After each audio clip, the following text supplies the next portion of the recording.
Meron palang niluluto si daddy mo na soup. You need to taste it.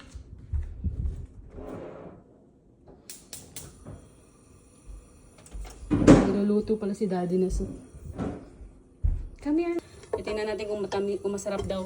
Or kung anong kulang dyan. Hot ba yan? Tikman mo daw. Anong kulang? It tastes like water! Water, masarap ba? Anong kulang? Should I add more salt? Is it salty or what? It tastes like water! O sige, open mo yung niluluto ni daddy mo. Open mo kung ano yan.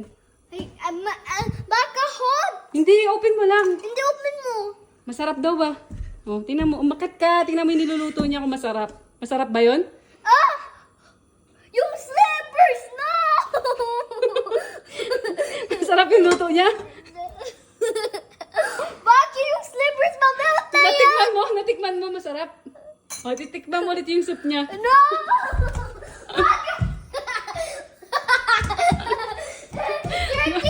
Dirty yung slippers! Masarap nga yung niluto niya. O, tikman mo to yung soup niya. Dad, Mommy, hindi na masarap yung luto mo? Sarap naman eh.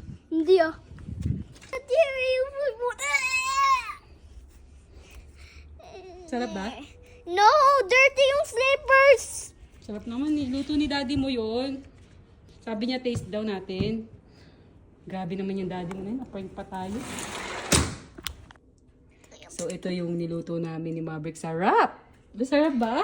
Yeah. Yeah! Sarap nga.